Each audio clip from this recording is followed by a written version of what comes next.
দেখুন, আমাদের বাড়িতে আপনাদের বাড়ির মেয়ে এলে আর কোনো রকম কোনো অসুবিধা হবে না, আর পড়াশোনার ক্ষতি তো হবেই না। আর এভাবে যদি আপনি বলেন তাহলে সত্যি আমরা খুব কষ্ট পাবো। এটা কোনো মতেই হবে না, that we can assure you.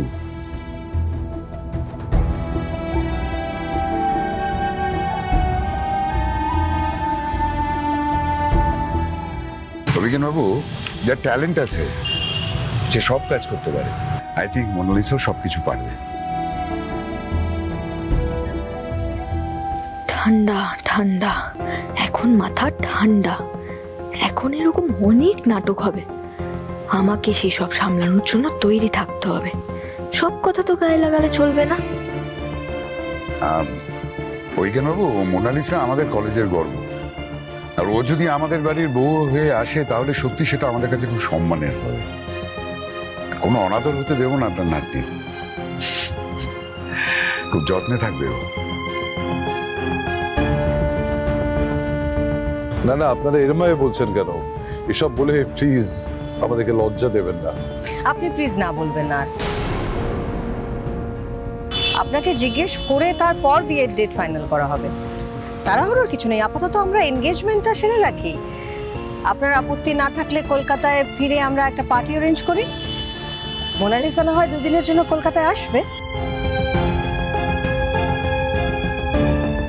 Engagement হয়ে যাবে আর আমরা অ্যানাউন্স করে দেব নোবেল হিলটপ কলেজের বেস্ট স্টুডেন্ট আমাদের বাড়ির বউ হতে চলেছে। এক্সকিউজ মি,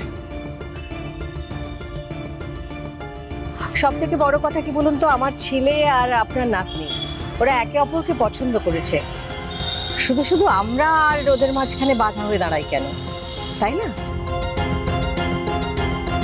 আরে ম্যাডাম, আপনি কোথায়? আপনি তো কখন আসতে বলেছি, আমি কখন থেকে ওয়েট করছি আপনার জন্য। হ্যাঁ, মোনালিসা এখানে আছে, আমরা সবাই এখানে আছি। এখনো তো জিনিসটা দেখানোর সময়, তাই না? হ্যাঁ, আমি সমস্ত কথা বুঝেছি আপনার। প্লিজ আপনি আর দেরি করবেন না, তাড়াতাড়ি এখানে চলে আসুন। রাখছি।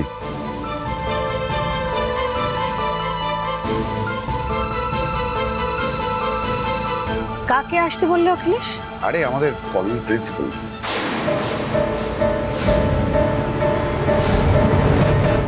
Why she? ইনভাইট করিনি তো, যা একটা কাজে ডেকেছি। কাজে? কলেজের? Any problem? না না, একটা সারপ্রাইজ আছে, ওনাকে একটা জিনিস আনতে বলেছি।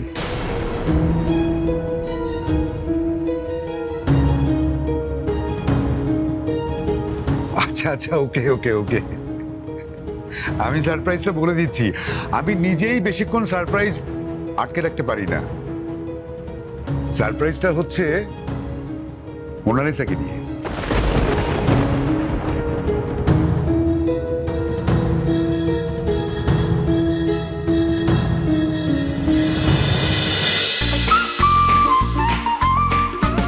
কম্পাস সোম থেকে রবি প্রতিদিন সন্ধে ৬টায় স্টার জলসায় ও জিও হটস্টারে।